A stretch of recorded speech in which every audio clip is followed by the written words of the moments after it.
नमस्कार विद्यार्थी मित्रांनो, आज आपण परिमेय व अपरिमेय संख्या भाग 1 या व्हिडिओमध्ये पाहणार आहोत.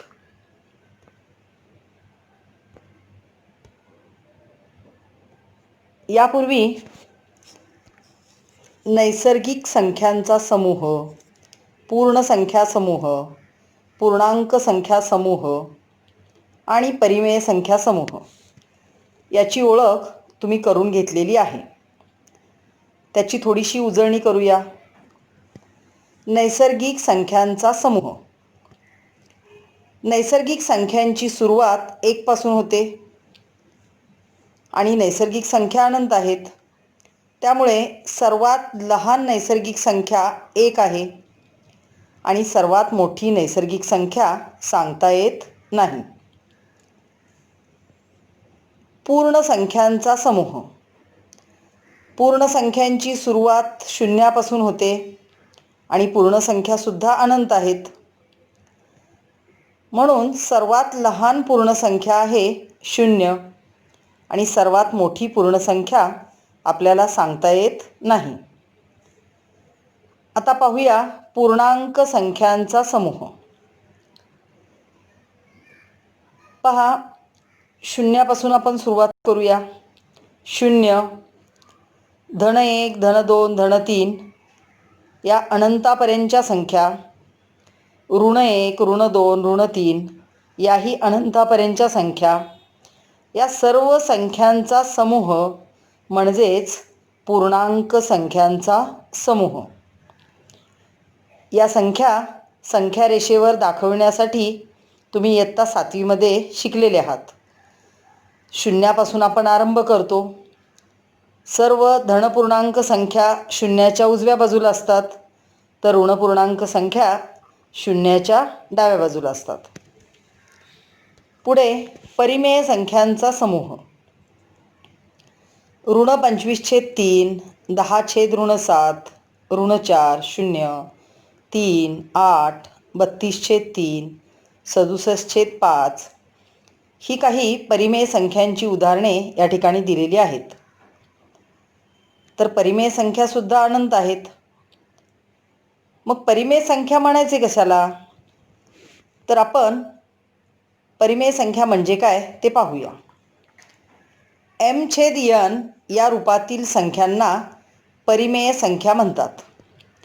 अगदी साध्या भाषेत सांगायचे झाले तर जी संख्या अपूर्णांकाच्या स्वरूपात लिहिता येते त्या प्रत्येक संख्येला परिमेय संख्या म्हणतात. या ठिकाणी m व n हे पूर्णांक आहेत, परंतु n हा 0 असून चालणार नाही. याचे कारण m/n मध्ये n हा छेदात आहे आणि कोणत्याही संख्येला 0ने भागता येत नाही. त्यामुळे m व n हे पूर्णांक असले तरी n हा 0 असून चालणार नाही. म्हणजेच m हा कोणताही पूर्णांक आणि n हा शून्येतर पूर्णांक असेल तर m/n या स्वरूपातील संख्यांना परिमेय संख्या असे म्हणतात. 2 परिमेय संख्यांच्या दरम्यान असंख्य परिमेय संख्या असतात. हेही तुम्ही पाठीमागच्या इयत्तेमध्ये अभ्यासले आहे. संख्या रेषेवर परिमेय संख्या दाखवणे. आता परिमेय संख्या संख्या रेषेवर कशा दाखवायच्या ते आपण पाहूया. या ठिकाणी 7/3, 2 आणि ऋण 2/3 या संख्या संख्या रेषेवर आपल्याला दाखवायच्या आहेत. पहा, या ठिकाणी संख्या रेषा काढलेली आहे. संख्या रेषेवर संख्या लिहिण्यास आपण 0 पासून आरंभ करतो. 0च्या उजवीकडे धनपूर्णांक आणि 0च्या डावीकडे ऋणपूर्णांक हे तुम्ही पाठीमागच्या इयत्तेमध्ये अभ्यासलेले आहे. आता आपल्याला अपरिमेय संख्या दाखवायच्या आहेत. 7/3, 2 हा तर पूर्णांक आहे आणि ऋण 2/3 या दोन्ही परिमेय संख्यांचा छेद 3 आहे. तर विद्यार्थी मित्रांनो, परिमेय संख्या संख्या रेषेवर दाखवताना प्रथम त्या परिमेय संख्येचा छेद पाहायचा. छेदस्थानी जी संख्या असेल तितके एकक अंतराचे भाग करायचे. आता या ठिकाणी 0 आणि 1 या दोन संख्यांच्या दरम्यान म्हणजेच एकक अंतराच्या दरम्यान आपण 3 भाग केलेले या ठिकाणी आहेत. 1, 2 आणि 3. म्हणजे एका भागाची किंमत झाली 1/3. पहा काय केले, 7/3 आहे म्हणून एकक अंतराचे समान 3 भाग केले. असेच 1 ते 2चे पण 3 भाग केले. 2 ते 3 या एकक अंतराचे 3 भाग केले. म्हणजे सर्वच एकक अंतराचे 3 भाग केले. तर 7/3 ही संख्या कशी दाखवायची, तर ही संख्या शून्याच्या उजवीकडे असेल कारण ती धनपरिमेय संख्या आहे. मग शून्याच्या उजवीकडे 7 नंबरला 7/3 ही संख्या येईल. पहा या ठिकाणी दाखवलेली आहे. 1, 2, 3, 4, 5, 6 आणि 7. तुमच्या लक्षात आले असेल 1 पर्यंत 3 भाग आहेत, 2 पर्यंत पुन्हा 3, 3 आणि 3 6 भाग झाले आणि हा 7वा भाग म्हणजे 7/3. 2 ही परिमेय संख्या पूर्णांक आहे आणि 2 ही आपण आधी दाखवलेली आहे. पहा या ठिकाणी स्पष्टीकरण दिलेले आहे. 7/3 म्हणजे 7 गुणिले 1/3 म्हणून शून्याच्या उजवीकडील प्रत्येक एककाचे 3 समान भाग करू, जे आपण यापूर्वी पाहिले. शून्यापासूनचा 7वा बिंदू 7/3 ही संख्या दाखवेल कारण शून्यापासून 1 पर्यंत 3 भाग आहेत, 2 पर्यंत पुन्हा 3 भाग आहेत, 3 आणि 3 6. त्यानंतर येणारा जो भाग आहे तो भाग काय दाखवेल 7/3 किंवा 7/3 बरोबर 2 अधिक 1/3. आता 2 अधिक 1/3 कसे, या 2ला छेद नाही म्हणजे छेद 1 असेल. छेदाचा गुणाकार आणि तिरकस गुणाकार करा. 3 दुणे 6 अधिक 1 गुणिले 1 1 छेद 3 एक्के 3 म्हणजे 7/3. तर 7/3 बरोबर 2 अधिक 1/3 म्हणून 2 या संख्येचा पुढील 1/3 म्हणजेच पहिला भाग, हा भाग 7/3 ही संख्या दाखवेल. आता ऋण 2/3. ऋण 2/3 हे संख्या रेषेच्या डाव्या बाजूला शून्याच्या डाव्या बाजूला असतील. आता 2 म्हणजे शून्यापासून दुसरा बिंदू ही संख्या दर्शवेल 1 आणि 2. या ठिकाणी ऋण 2/3 दर्शवलेले आहे. जर धन 2/3 असते तर या बाजूला आले असते, शून्याच्या उजव्या बाजूला दुसरा बिंदू. या प्रकारे आपल्याला कोणतीही परिमेय संख्या संख्या रेषेवर दाखवता येते. सराव संच 1.1. संख्या रेषेवर पुढील परिमेय संख्या दाखवा. प्रत्येक उदाहरणासाठी वेगळी संख्या रेषा काढा. तर ही उदाहरणे सोडवताना तुम्ही तुमच्या वहीमध्ये वेगळी संख्या रेषा काढायची आहे. चला तर मग पहिला प्रश्न पाहूया. 3/2, 5/2 आणि ऋण 3/2. या ठिकाणी सर्व संख्यांचा छेद 2 आहे. विद्यार्थी मित्रांनो, संख्या रेषेवर संख्या लिहिण्यास आरंभ आपण शून्यापासून करतो. म्हणून प्रथम 0 घेतला. शून्याच्या उजव्या बाजूला धनपूर्णांक 1, 2 आणि 3. शून्याच्या डाव्या बाजूला ऋण पूर्णांक ऋण 1, ऋण 2 आणि ऋण 3.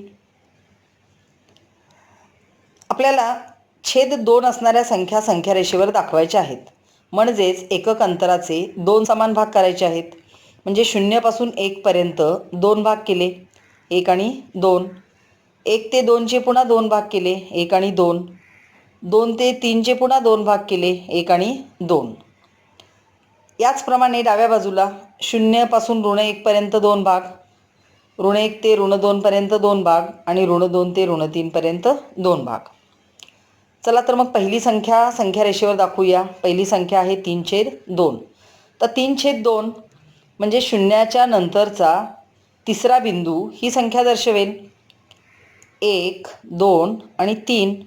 म्हणजे या ठिकाणी संख्या येईल 3/2. आता 5/2 म्हणजे शून्यानंतरचा पाचवा बिंदू. 1, 2, 3, 4 आणि 5. हा पाचवा बिंदू 5/2 ही संख्या दर्शवेल. ऋण 3/2. तर ऋण 3/2 ही संख्या शून्याच्या डाव्या बाजूला येईल. या संख्येचा अंश 3 आहे, म्हणजे शून्यापासून तिसरा बिंदू ऋण 3/2 ही संख्या दाखवेल. 1, 2 आणि 3. ऋण 3/2. तर विद्यार्थी मित्रांनो, याप्रमाणे संख्या रेषेवर संख्या तुम्हाला दाखवायच्या आहेत. चला तर मग पाहूया दुसरे उदाहरण. 7/5, ऋण 2/5 आणि ऋण 4/5. पहिल्या उदाहरणाप्रमाणेच आपण सुरुवात आरंभबिंदूपासून करूया. 0. आरंभबिंदूच्या उजव्या बाजूला धनपूर्णांक 1 आणि 2. तर डाव्या बाजूला ऋण पूर्णांक ऋण 1 आणि ऋण 2. या ठिकाणी संख्यांचा छेद 5 आहे, म्हणजेच तुमच्या लक्षात आले असेल एकक अंतराचे 5 समान भाग आपल्याला करायचे आहेत. मग 0 ते 1 पर्यंत आपण 5 भाग करूया. 1, 2, 3, 4 आणि 5. असेच 1 ते 2 पर्यंतचे पुन्हा 5 भाग करूया. 1, 2, 3, 4 आणि 5. याचप्रमाणे डावीकडेही आपल्याला संख्या दाखवायच्या आहेत. 1, 2, 3, 4 आणि 5. पुन्हा ऋण 1 ते ऋण 2 या एकक अंतराचे 5 भाग. 2, 3, पहा 1, 2, 3, 4 आणि 5 भाग झाले. तर पहिली संख्या आहे 7/5. आपण एकक अंतराचे 5 समान भाग तर केलेले आहेत. 7/5चा अंश आहे 7, म्हणजे शून्यानंतरचा 7वा बिंदू. 1, 2, 3, 4, 5, 6 आणि 7.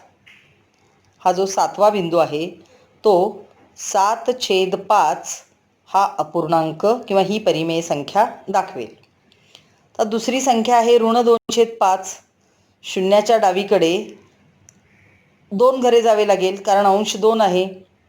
1 आणि 2. तर हा बिंदू दर्शवेल ऋण 2/5. तिसरी संख्या आहे ऋण 4/5. 1, 2, 3 आणि 4. हा बिंदू ऋण 4/5 ही संख्या दर्शवेल. याप्रमाणे तुम्ही तुमच्या वहीमध्ये या परिमेय संख्या दाखवायच्या आहेत. पाहूया तिसरे उदाहरण. ऋण 5/8 आणि 11/8. आरंभबिंदूपासून सुरुवात करू. 0. या बाजूला 1 आणि 2. तर डाव्या बाजूला पण 1 आणि 2. ऋण 1 आणि ऋण 2. या ठिकाणी छेद 8 आहे, म्हणजे एकक अंतराचे 8 समान भाग करायचे आहेत. 1, 2, 3, 4, 5, 6, 7 आणि 8. असेच 1, 2, 3, 4, 5, 6, 7 आणि 8.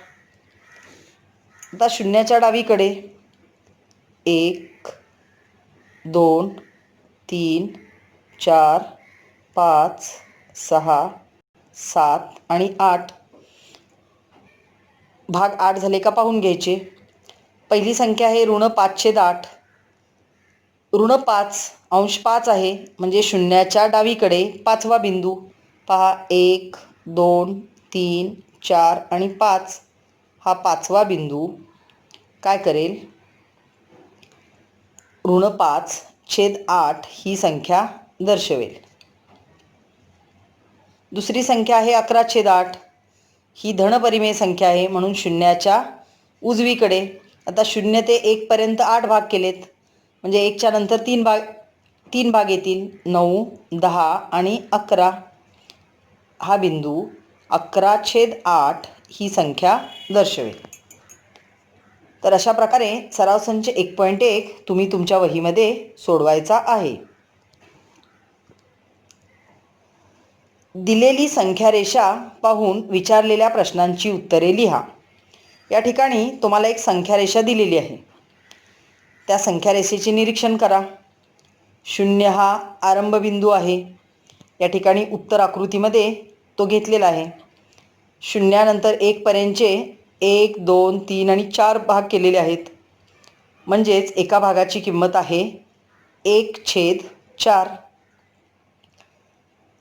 तर पाहूया आपण पहिला प्रश्न. बिंदू बी बिंदू हा कोणती परिमेय संख्या दर्शवतो? आता बी हा बिंदू संख्या रेषेवरती शून्याच्या डावीकडे आहे. याचाच अर्थ बी हा बिंदू जी संख्या दर्शवतो ती ऋण संख्या असणार आहे.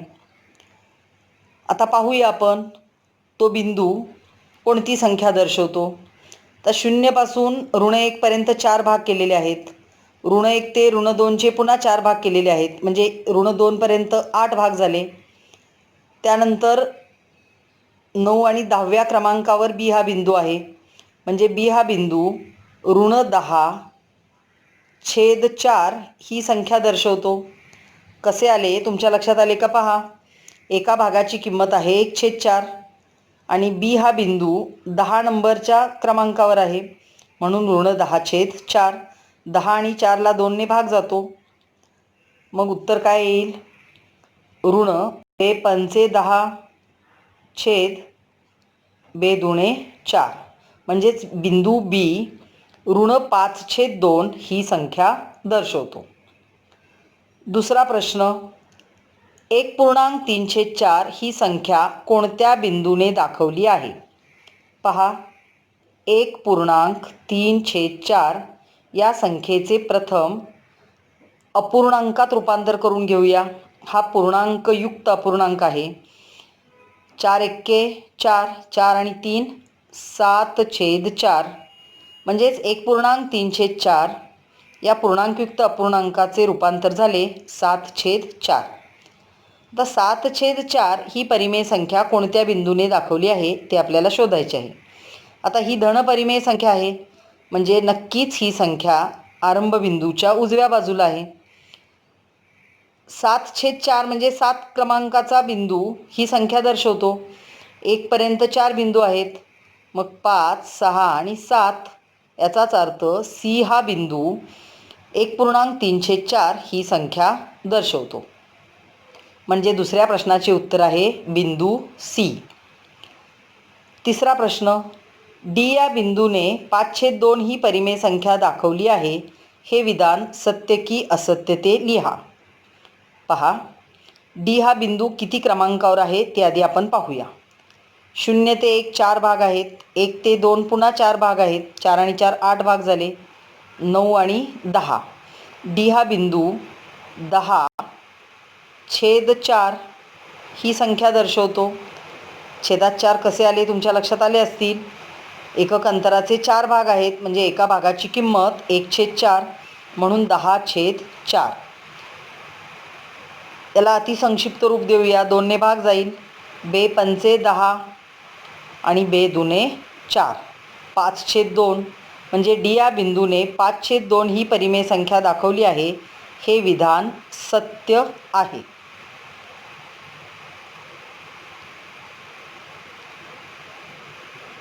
परिमेय संख्यातील क्रमसंबंध म्हणजेच लहान मोठेपणा. आता आपल्याला परिमेय संख्यांचा लहान मोठेपणा ठरवायचा आहे. या ठिकाणी उदाहरण दिलेले आहे. 5/4 व 2/3 यांचा लहान मोठेपणा ठरवा. पहा, 5/4 2/3चा छेद आहे 3 म्हणून 5ला 3ने गुणले आणि 4लाही 3ने गुणले. 5×3=15, 4×3=12. तर 2/3 बरोबर 5/4चा छेद 4 आहे म्हणून 2लाही 4ने गुणले आणि 3लाही 4ने गुणले. 4×2=8 आणि 4×3=12. तर 15/12 आणि 8/12 यांची जर तुलना केली यांचे छेद समान आहेत. म्हणून ज्याचा अंश मोठा तो अपूर्णांक मोठा. तर 15/12 मध्ये 15 हा अंश 8पेक्षा मोठा आहे, म्हणून 15/12 हा अपूर्णांक मोठा आहे. म्हणून दिलेल्या उदाहरणामध्ये 5/4 हा अपूर्णांक किंवा ही परिमेय संख्या 2/3 या परिमेय संख्येपेक्षा मोठी आहे. विद्यार्थी मित्रांनो, हेच तुम्ही तिरकस गुणाकार करूनही ठरवू शकता. म्हणजे कसे पहा, 5/4 आणि 2/3 यांचा सरळ तिरकस गुणाकार करायचा. 5×3=15 आणि 2×4=8. 15 हा गुणाकार 8पेक्षा मोठा आहे, म्हणजेच पहिला अपूर्णांक किंवा पहिली परिमेय संख्या 5/4 ही 2/3पेक्षा मोठी आहे. या दोन्हीपैकी कोणत्याही पद्धतीने तुम्ही हे उदाहरण सोडवू शकता. सराव संच 1.2 खालील संख्यांमधील लहान मोठेपणा ठरवा. पहिले उदाहरण ऋण 7 आणि ऋण 2. तर तुम्ही यापूर्वी अभ्यासले आहे. संख्या रेषेवर आपण शून्यापासून संख्या लिहिण्यास आरंभ करतो. आता या दोन्ही संख्या ऋण आहेत, म्हणजे त्या संख्या रेषेवर शून्याच्या डाव्या बाजूला येतील. आणि संख्या रेषेवर डावीकडील संख्या ही उजवीकडील संख्येपेक्षा लहान असते. मग उजवीकडे ऋण 2 येतील आणि ऋण 7 हे इकडे डावीकडे येतील. म्हणून ऋण 7 ही संख्या ऋण 2 या संख्येपेक्षा लहान आहे. किंवा ऋण संख्यांमध्ये जी संख्या लहान असते ती मोठी असते आणि मोठी दिसते ती लहान असते. या पद्धतीने तुम्ही लक्षात ठेवू शकता. दुसरे उदाहरण पहा, 0 आणि ऋण 9/5. तर कोणतीही ऋणसंख्या शून्यापेक्षा लहान असते. म्हणून 0 ही संख्या ऋण 9/5पेक्षा लहान आहे. 0 ही संख्या ऋण 9/5पेक्षा मोठी आहे किंवा ऋण 9/5 ही संख्या शून्यापेक्षा लहान आहे. तर लक्षात ठेवा, कोणतीही ऋणसंख्या शून्यापेक्षा नेहमी लहान असते. तिसरे उदाहरण 8/7 आणि 0. तर 8/7 ही धनपरिमेय संख्या आहे आणि कोणतीही धनसंख्या ही शून्यापेक्षा मोठी असते. म्हणून 8/7 ही संख्या शून्यापेक्षा मोठी असेल. चौथे उदाहरण ऋण 5/4 आणि 1/4. आता या ठिकाणी ऋण 5/4 ही ऋणसंख्या आहे आणि 1/4 ही धनसंख्या आहे. तर कोणतीही ऋणसंख्या कोणत्याही धनसंख्येपेक्षा नेहमी लहान असते. म्हणून ऋण 5/4 ही संख्या 1/4 या संख्येपेक्षा लहान असेल. पाचवे उदाहरण 40/29 आणि 141/29. विद्यार्थी मित्रांनो, दिलेल्या संख्या या धनपरिमेय संख्या असतील आणि छेद समान असेल तर ज्या संख्येचा अंश मोठा असतो ती संख्या मोठी असते. तर 40/29 आणि 141/29 या दोन संख्यांमध्ये छेद समान आहे आणि 141 ही संख्या 40पेक्षा मोठी आहे. म्हणून 40/29 ही संख्या 141/29 या संख्येपेक्षा लहान असेल. हा व्हिडिओ आवडला असेल तर लाईक, कमेंट आणि शेअर करा.